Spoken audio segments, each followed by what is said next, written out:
My approach here is really just to hit singles and doubles and not to strike out. Singles and doubles help pay the bills. If you can sprinkle in some of the venture capital stuff to hit your home runs, and everyone wins.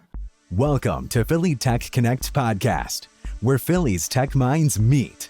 CEOs, developers, dreamers. This is your space. Each week, we explore the journeys of tech innovators. Join us and be inspired. Hey everyone, Dave here with another episode of the Philly Tech Connect podcast. Today I'm speaking with Craig Eppler. Craig is the Chief Executive Officer of Eppler Capital Funds, which he started a little over a year ago in March of 2023. He's got over a decade of investment experience. He's also runs a real estate holding company that's purchased more than 40 rental properties across South Central Pennsylvania. And he's going to share with us a bit about his journey from analyst to CEO, what he's learned along the way, investing in different properties and businesses, anything else that comes up. Craig, how you doing, man? Awesome. Thanks for having me, Dave. Yeah, pleasure to have you on. And you've got an interesting journey. We've had people in the finance industry on, and we've usually gone more in that direction. But here we decided we want to kind of learn a little bit more about your journey and actually starting Eppler Capital Funds and everything prior to that. So let's start back in the day. You're an analyst at Vanguard and you're learning the trade. And so where does that lead? So I'll take one step even further back. Fresh out of school, got my MBA, thought I wanted to do the very traditional Wall Street path thing. Had a bunch of internships in college, had no idea what I wanted to do. So I went the conservative route, worked for Vanguard fresh out of school on the derivatives trading desk, which was an interesting experience. Didn't really like the kind of big company feel. So I transitioned to a smaller shop, also in the Philadelphia area. Went from 15,000 employees to a firm with 20 people. So a very different feel. Started there as an investment analyst, so looking at investing more holistically instead of a specific area of the market. I was living in Philly at the time and commuting out to Malvern. So for anyone who's local, that's quite the drive on 76 out there. So I spent my time listening to investing podcasts like a nerd and figuring out what I thought was cool, and stumbled on to real estate. So started buying real estate, like you mentioned, back in 2019 and got hooked. During COVID, got really bored and started buying a bunch of portfolios out in Harrisburg, Reading, York area. So started doing that. That really got me interested in kind of the private investing route, really seeing that there were a lot of things to invest in outside of stocks and bonds. That led me down the path of investing in these kind of smaller private businesses that were great businesses, but flew under the radar of the kind of sexy Bitcoin stock bond world. Let's talk about I got questions. Let's talk about the real estate for a little bit, because real estate investing is, in terms of investing, it strikes you as one of the more common ones. It's the one that people do it. What was it like investing in your first property? How did you go? This is the one. This is where I'm going to pull the trigger. Like, what kind of spoke to you about that? Yeah, the first one was scary. I took out a home equity line against my primary residence to buy that first rental. And everything that could go wrong did go wrong. It was a lower stakes property out in Pottstown, Pennsylvania, but the numbers lined up. I was buying it for $50,000 and they were paying $900 in rent.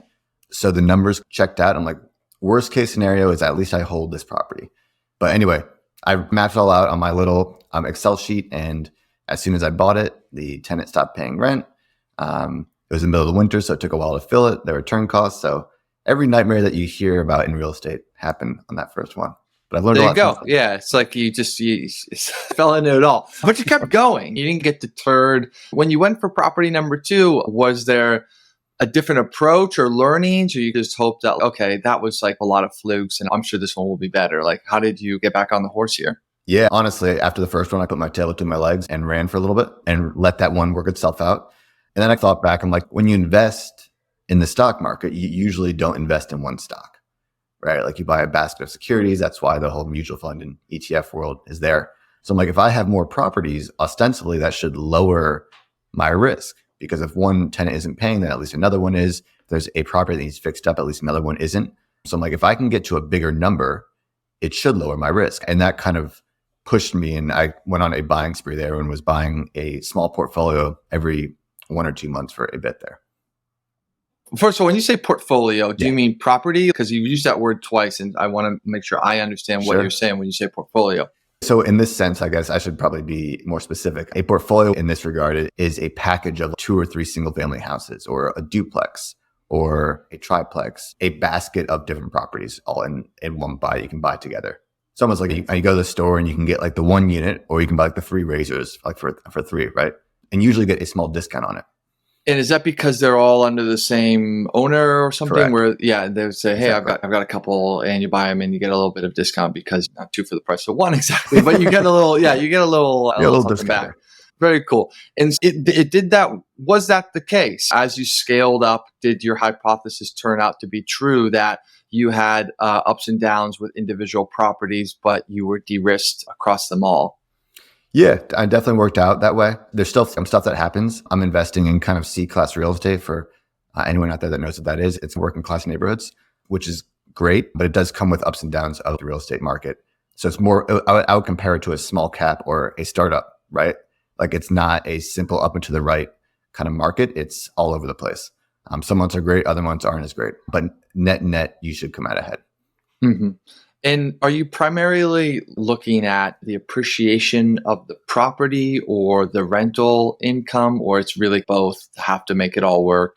I came in with cash flow being the piece that I really wanted, and it's turned into, frankly, getting lucky in the past 4 years of real estate prices going up.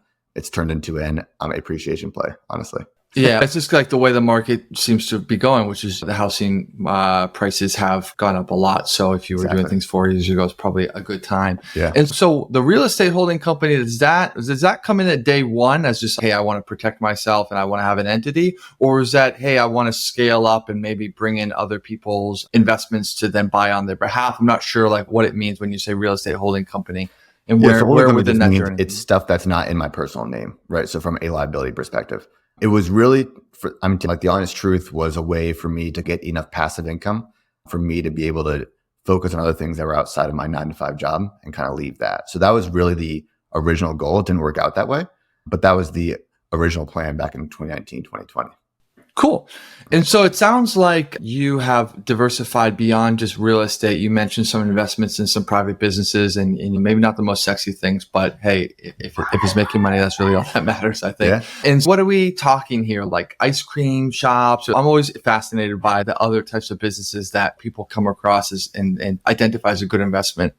So I'll tell you a little bit about, there's the biggest holding in Eppler Capital Funds right now. It's this airline company. So think about this. It's this guy down in Florida has been doing this for 25 years. And all he does is he was using his own money to buy 30-plus-year-old airplanes from private jet companies and different airline companies, bring them down to his warehouse.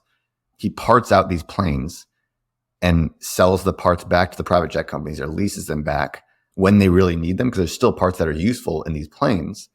Anyway, he's been doing this for 25 years, and it's an incredibly stable business. They can turn these planes around in anywhere from 3 to 6 months. And he's making a pretty good cash flow. So a trusted contact I had met him and said, hey, this is a real business. If we throw some cash on this, you can buy 2 or 3 airplanes and not just one using like your own money. Also de-risk him. He was throwing his whole net worth into this new airplane every single time. So I like something like that. The fund will provide debt to this guy. I have to buy these different airplanes. And every quarter I get a quarterly kind of profit bonus based on how well they do. And it's asset backed, meaning it's backed by the hard airplanes down in like in Florida. So that's just an example of something that I'm putting money into right now with the fund. Yeah, that's one of those, how would anybody ever find it type of things. But that's what makes it potentially valuable, is that it's not on everybody's radar. When you're scaling up the property portfolio, you start to, I assume, understand the market and real estate. You have the metrics that you're paying attention to. You know how you're going to go and get like renters and things like that. With each individual business and each individual industry, you then need to like learn about that to understand the margins of every business. That what is expected is going to be totally different. Does that make that daunting to basically have to evaluate each business in each industry and understand it to be able to confidently de-risk it? I look at different factors. I don't have to know every industry in depth, right? So everything that I run and all the documentation that I get to have an asset-backed loan with these people is run through my lawyer, right? This isn't just like Craig handshaking these guys saying, oh yeah, you have some airplanes, great. It's more of, if stuff really goes wrong, then there is some sort of asset backing that up. That's first and foremost. I get a lot of deal flow right now with being a fund operator. So I'm looking at 20 to 30 deals before I find one that I like. So there's a lot of kind of picking out the stuff that I really, really like and that has strong cash flows. And is it daunting? Yes, but I have a lot of kind of mechanisms in place that can weed out stuff fairly early on, if that makes sense. When you find one you like, Mhm. what's usually the process of getting that deal done? How long does it take? What are some of the key milestones? It all depends on the urgency of the like deal. I mean, some deals need to be done now. A lot of times I'll pass on those because I don't like to feel rushed. But from start to finish, in terms of, say, you were running a project that I thought was interesting, from start to finish can be anywhere from 30 to 90 days, I would say, is the average time frame. Very cool. When I went on the website to check it out, it looks like my understanding was, this is a way to get stable returns between like 7 and 9% and not be exposed to the volatility of the stock market or whatever. And so was that the impetus for starting Eppler Capital Funds, like that you wanted to diversify away from real estate? So the whole idea came from, at my old job, I was on the portfolio team there, but I did talk to clients. And what I kept hearing over and over again was, hey, we want to be invested, but I'm really scared about the market being down 30% the year that I need to draw money during retirement. I really just want a stable income that I can pull off of, similar to what I was during my working years. That kind of light bulb clicked. I'm like, okay, I've been doing this private investing. What I have here is pretty stable. It spits off a very consistent income every single month. What if I combine my experience on kind of the traditional wealth management space and put it in like the private asset space? So that's where the promissory note idea came in and said, okay, if people could just have something like a CD or a treasury bond that paid them monthly interest with the returns that are about what the S&P have done over the past 100 years, I think that'd be something that'd be fairly appealing to most people. And that's where the idea came from. And I mesh like the wealth management piece and the private asset piece and put it in one. Does that make sense? Yeah, no, it does.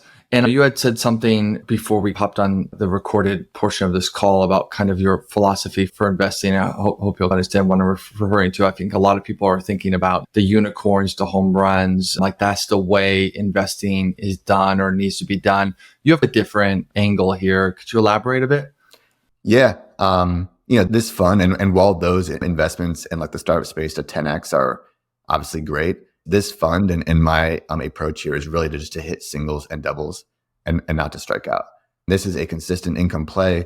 Worst case scenario is there's a hard asset backing everything here, which again, this isn't a fund in which you're going to get 30% on, right? You're going to get a consistent 9% and that's it. And you're going to live off of that income. But I think there's a place for both of these things in your kind of overall portfolio.